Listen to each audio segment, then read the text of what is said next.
Les questions de gros sous, je crois qu'il faut envisager toutes les hypothèses, mais que ça reste quand même un bien commun des Marseillaises et des Marseillais.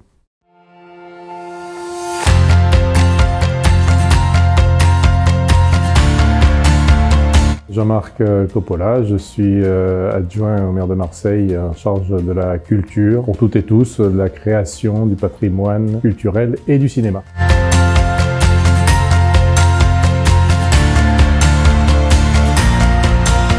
L'état des lieux, c'est d'abord une grande richesse culturelle et artistique. Par exemple, 15 musées municipaux, c'est lourd à gérer, mais ça en montre en même temps toute la richesse. Mais surtout des tas de pépites qui sont assez méconnues, voire même inconnues du grand public.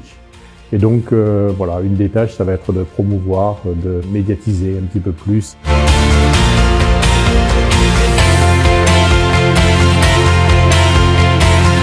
L'état d'urgence, c'est prendre des initiatives, avoir des actions qui montrent au gouvernement que tout en respectant les protocoles sanitaires, je crois qu'on a besoin d'urgence d'ouvrir ces lieux culturels.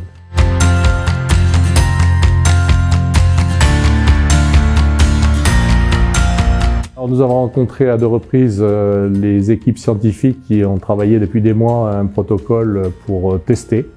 C'est un protocole scientifique, d'ailleurs c'est plutôt un test scientifique qu'un concert-test, même si ce sera sous forme de concert au Dôme. Ça sera plutôt dans la première quinzaine d'avril qu'au mois de mars, parce que bon, la crise sanitaire reste quand même à un niveau élevé. Et donc, bien sûr que la ville, nous ne sommes pas à l'initiative.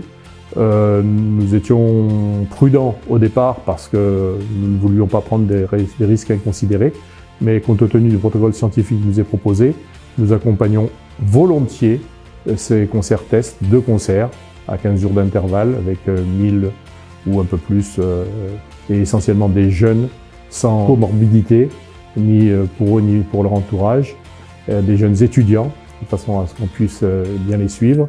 Et surtout, ces concerts-tests ou ces tests scientifiques doivent avoir une vocation, une portée nationale, c'est-à-dire qu'on souhaite non pas se distinguer, même si on a de très bons scientifiques ici à Marseille, de renommée internationale, et nous voulons surtout que le gouvernement s'appuie en fonction des résultats là-dessus pour dire, banco, on peut rouvrir des lieux culturels, des salles de spectacle, parce qu'il n'y a pas plus de risques là que dans des milieux familiaux, dans les centres commerciaux ou dans des transports en commun.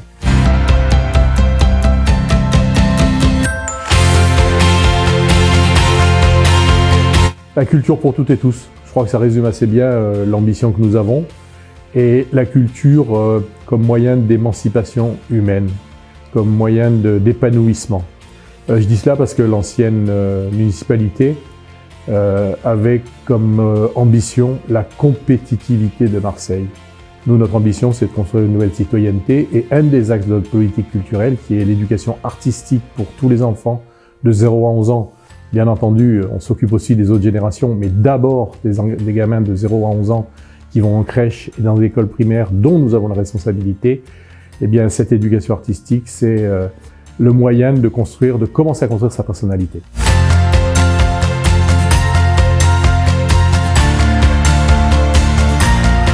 26 siècles de patrimoine culturel, de métissage, de mixité. Et je pense qu'on ne sait pas assez justement quelles sont toutes ces exceptions. Le hip-hop et le rap sont nés ici à Marseille, en tout cas pour la France, bien entendu après les États-Unis. Mais c'est né ici. Ils n'ont pas eu besoin des institutions pour se développer, mais aujourd'hui il y a besoin de reconnaissance. C'est savoir que nous avons à 2 pas d'ici d'ailleurs le Centre international de la poésie. C'est les arts du cirque. Et la biennale qui vient de se terminer uniquement en pro, compte tenu de la crise sanitaire, c'est quand même tous les acteurs du cirque du monde entier qui viennent faire leur marché ici à Marseille. C'est un patrimoine exceptionnel.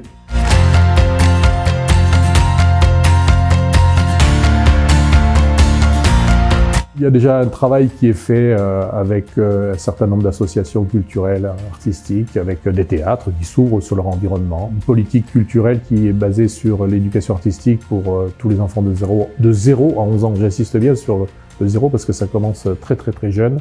Et ça veut dire que dans toutes les écoles, dans toutes les crèches, eh bien, à la fin du mandat, parce que ça va monter progressivement, en charge sur l'accès, l'initiation à un art, quel qu'il soit. C'est éveiller aussi tous les sens. Et puis, si les enfants veulent continuer, ou la musique, le chant, la danse, etc., bien, ils en feront. S'ils veulent en faire leur métier, ils feront leur métier. Mais d'abord, leur permettre cette accessibilité.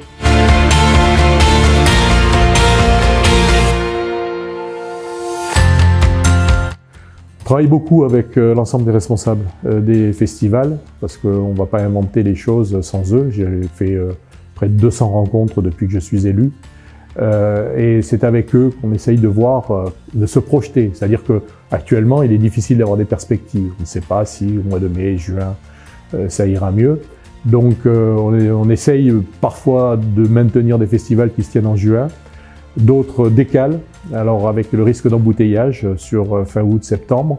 Et on essaye de voir avec eux quelle est la meilleure formule. Et c'est toujours compliqué parce qu'il faut pouvoir anticiper. Et avec ce satané virus et surtout la façon dont le gouvernement le gère, avec beaucoup d'incohérences, c'est un peu compliqué de se projeter.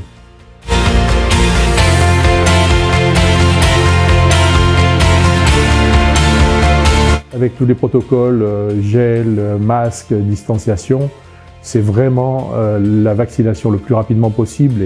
Et s'il y a un message à envoyer au président de la République et au gouvernement, c'est de créer les conditions pour obtenir des vaccins très rapidement.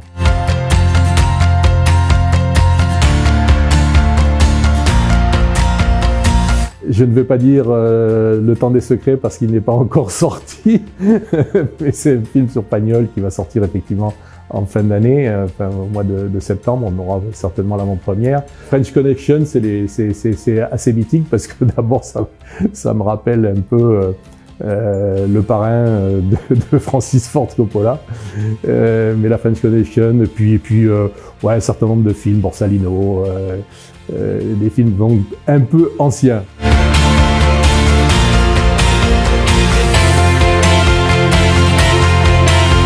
Effectivement, ça fait partie du patrimoine marseillais parce que, au-delà des matchs, c'est aussi un lieu où on accueille de grands concerts, donc Johnny Hallyday, AC/DC, Paul McCartney. Tant il y a des spectacles qui peuvent se faire, je pense qu'il y a des festivals qui peuvent se faire, donc il faut effectivement démocratiser et diversifier surtout, que ce ne soit pas simplement le lieu du football et de l'OM. Les questions de gros sous, je crois qu'il faut envisager toutes les hypothèses, mais que ça reste quand même un bien commun des Marseillaises et des Marseillais.